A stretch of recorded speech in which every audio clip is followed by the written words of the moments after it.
Thanks.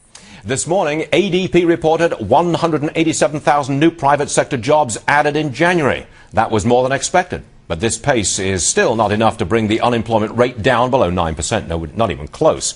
Joining the company by phone from Texas, Republican Congressman Ron Paul. Congressman, you've been a frequent guest on this program talking about gold, about the Federal Reserve, and about Ben Bernanke. But we'd like to ask you today about jobs. What do we have to do to spur some real job growth in America? What do you think, sir?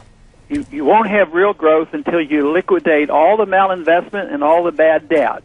And everything we've done in the last 2 years is to prop up bad debt and bad investments, and therefore real growth I don't think will come very soon. You don't see that happening anytime soon, do you? Liquidation of all the debt that we accumulated. No, we're doing exactly the opposite. Matter of fact, the debt is still there, but taxpayers own it. The people who ran up the debt and lived high on the hog are back living high on the hog again and getting the bailout.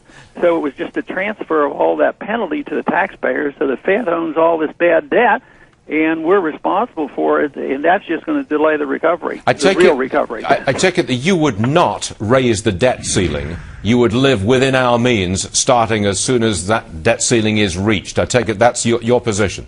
Absolutely, and you could pay your bills as you go along. You could have priorities. You could, pay the interest on the Treasury bills, so there's the foreign holders of the debt don't panic. But you could do that. It's not like all the money stops. So I think those who are saying the end of the world will come if we don't raise the debt limit. Matter of fact, it might usher in a new era of growth if we ever got, determined enough to do that. And people might say, hey, that is great. These people are serious. Maybe it would be a real boost to our economy and restore a lot of confidence. I'd love to take you on this one, but the producers are in my ear saying, ask him about Egypt, ask him about Egypt. So I'll defer to the producers and I'll ask you about Egypt. I've heard you on this subject before. You don't like the idea that we spend any money to the Egyptians or virtually anybody else. That's your position on Egypt, I think. No, it's your money. You earn it, you keep it, you spend it. If you like one faction in Egypt, you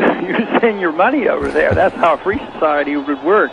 No, and I think the $60 billion we invested for an artificial peace over there wasn't worth it because all it does is build up instability. We invested a lot in the Shah of Iran, but it was unstable, and eventually it broke down. So I think this is somewhat similar. Would you say the same thing about Israel? No more government money to Israel? Yeah, if you cut all the money off from everybody, actually Israel comes out to a benefit because we give more money to Arab nations when you add it all up than we give to Israel. And this would prompt Israel to act differently and be, more self-reliant, and they might have a greater incentive to strike out peace agreements with their neighbors. So I think it would change the dynamic completely, but actually it would help Israel because we would send less money to their Arab enemies. Congressman Ron Paul, I wish we had an extra 3 or 4 hours. Maybe one day we will. But I can assure you, sir, that your colleague and friend, Judge Andrew Napolitano, is sitting right next to me. He will continue the debate right after you've left our program. And I'm sure he'll do a better job than I. No, he'll just fight with me as usual. Thank you very much, Congressman. Good stuff.